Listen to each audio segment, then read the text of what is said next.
This is Professor Pete Alexander with the Winning at Business and Life podcast, where business leaders share their insights. It is 6 questions in 7 minutes because successful business leaders are busy and rarely have more time to spare. So let's get to it. Question number one, in a few sentences, please tell me who you are and what you do.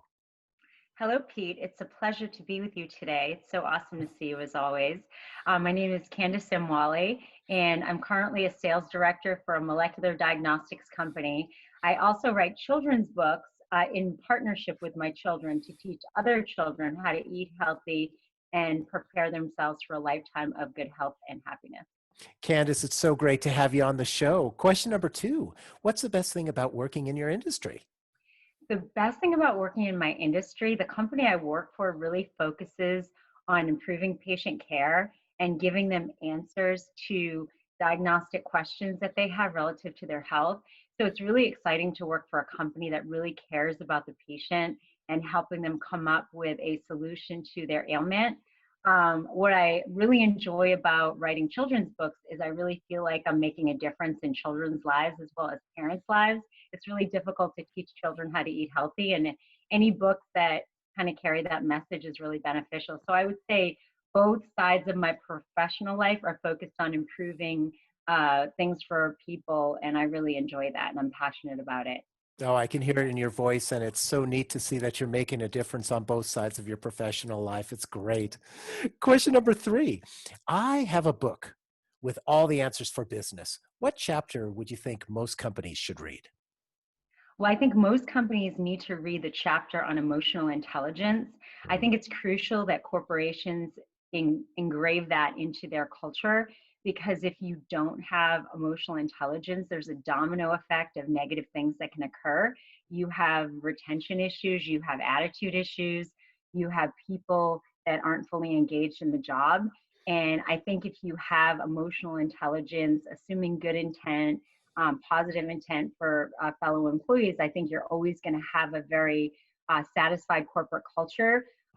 If you have that, you have the opposite of the issues that occur with not having it. You have people that are engaged, they're happy to be working for the company, they're productive, they're loyal, and those are things that you really want from your employees. So I think that would be a really important chapter for every business leader to read. I couldn't agree with you more. Thank you. Question number four. Other than the generic work harder, have a great attitude, and care for customers, what advice or insight would you give to other business leaders? All business leaders need to strive to be better in all aspects of their professional and personal life, because a lot of times things carry over back and forth, which means really striving to not only improve yourself personally, do everything you can to work on the developmental areas that we all have, a lot of us were born with our developmental areas, as well as, reading. There's wonderful podcasts like this available where you can learn from other business leaders. There's books you can read, there's audiobooks, so you can listen while you're doing other things like driving or working out. And there's really no excuse for people not to strive to be better people all the time. Even if you've been in your industry for a really long time, you view yourself as an industry leader, there's always different angles that you can learn within your existing industry. So regardless of how experienced somebody is, how long they've been in a certain role, you can always improve yourself. And this, again, this carries over on your personal life as well. I mean, if you are a better friend, a better parent, a better partner, there's ways you can seek out information to always self-improve. And it's really important that people are curious about everything in their life and do everything they can to be the best person they can possibly be. So I would encourage all leaders to do that. I really think that's so well stated. I love it. Question number five. What other business leader like yourself would you like to acknowledge and invite to be on my podcast? I think the type of business leader that we should be considering having on your podcast is anybody that is figuring out how to help customers during this time of COVID-19. It's a very unique time in all of our lives. Nobody that I know that has lived through anything like this.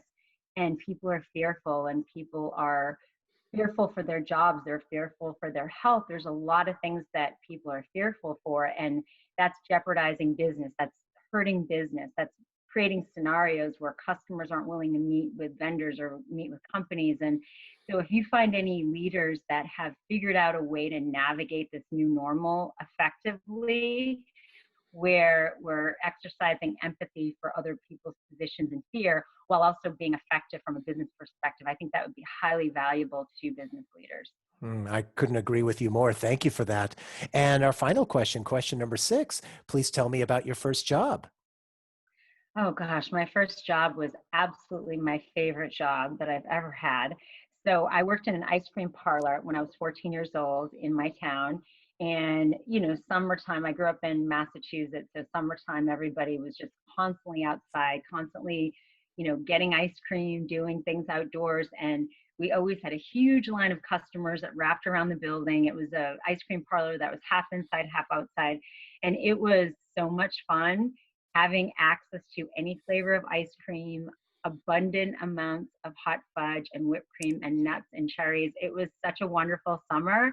But one thing I have to say is the lesson of working in an ice cream parlor that I had to learn was moderation. Because as a 14-year-old, typically your metabolism is extremely high. And I actually started noticing I was gaining weight. It's like, oh my gosh, now I know what my mom means when she talks about moderation with dessert. So it was a good lesson, but a wonderful job. Oh, that's great. And what a perfect time for summertime talking about ice cream. It goes perfectly here. So Yeah, I still love ice cream. So, me too.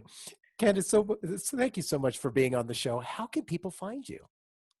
so I'm on LinkedIn and Facebook, and then my children's book is on Instagram. So I'm Healthy Kids Guru on Instagram as well. So that's how Perfect. you can find me. Excellent. This is Professor Pete Alexander with the Winning at Business and Life podcast. For more insights and ideas, please go to LinkedIn, YouTube, Facebook, or iTunes and search for the Winning at Business and Life podcast. Thanks for listening.